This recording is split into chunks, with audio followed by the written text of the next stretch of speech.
NASA once designed a Mars mission with nuclear rockets, orbiting laboratories, robotic probes, and a gravity assist through Venus, then killed the whole thing before a single launch.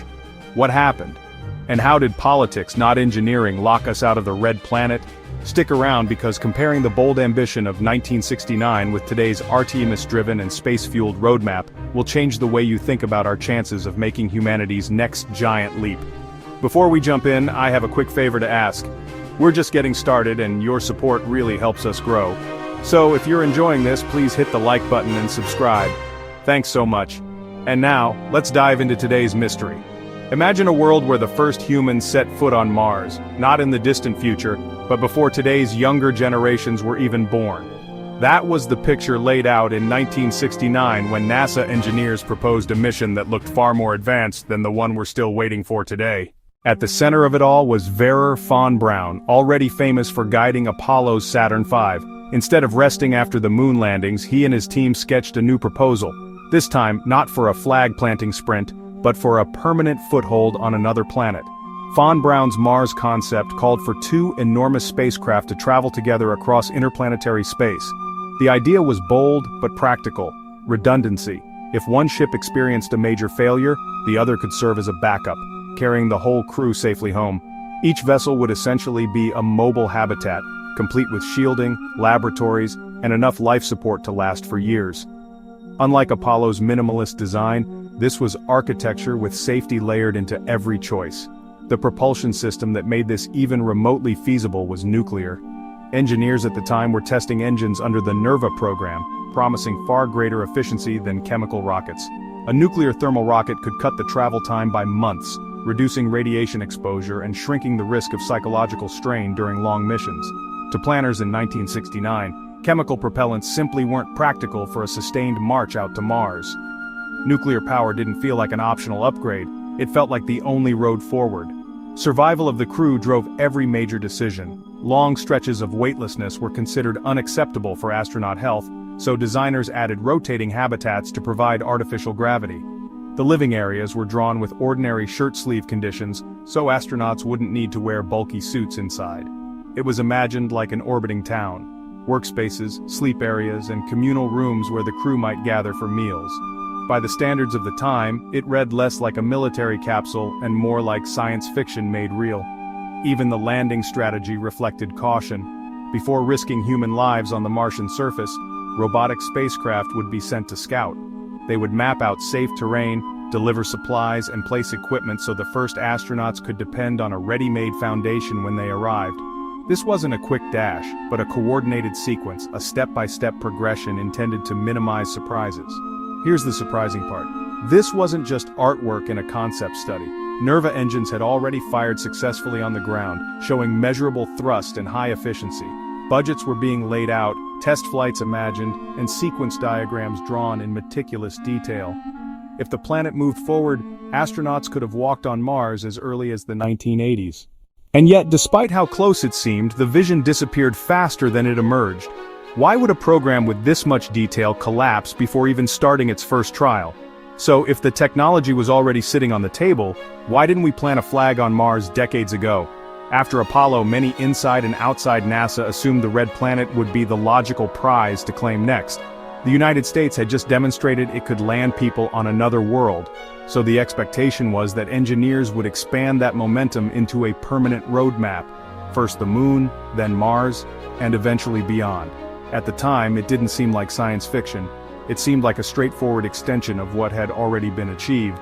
But the political reality of the early 1970s had a very different rhythm. Richard Nixon's administration inherited an agency that had just peaked at nearly 5% of federal spending. With the Vietnam War consuming resources, inflation rising, and public weariness with massive one-off space spectacles, talk of a Mars landing project began to sound less like progress and more like a budget trap. In Washington, the focus turned sharply from bold destinations to programs that could justify themselves year after year. This is why the Space Shuttle was chosen as the next flagship project. It promised reusability and frequent launches close to Earth, something more practical in the eyes of lawmakers. That shift drew blood from the propulsion programs that were meant to carry crews into deep space. The nuclear shuttle and the NERVA engine, both tested with promising results, suddenly lost funding. Without nuclear thermal rockets, the 500-day Mars mission plans hung in limbo. Chemical propulsion alone meant longer travel times, heavier payloads, and much higher costs. And there was little appetite for that, and the political climate of the moment. By the mid-1970s, the once pioneering engines and the workshops built to produce them went silent. Their facilities mothballed or dismantled. There was another less obvious obstacle that influenced decisions. Biologists and mission planners expressed real fear about something called back contamination.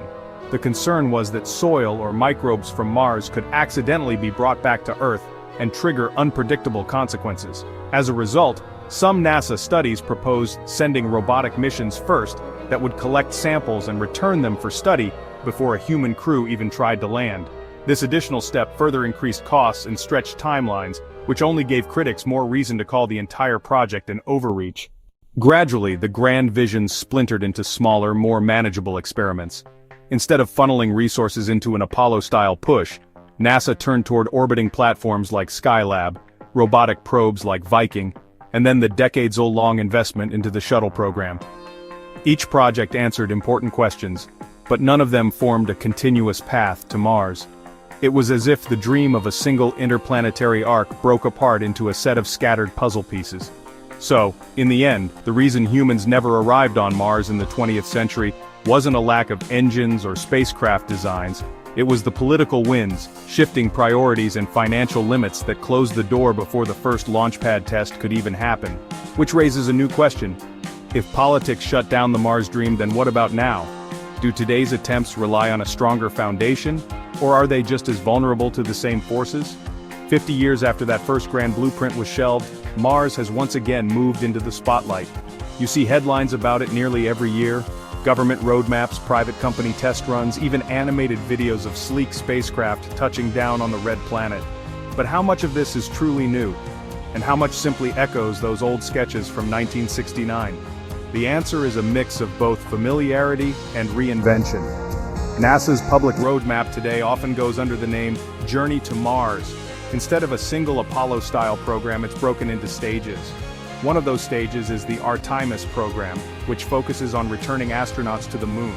On the surface, that might sound like a detour, but in practice, the moon is envisioned as a proving ground for Mars.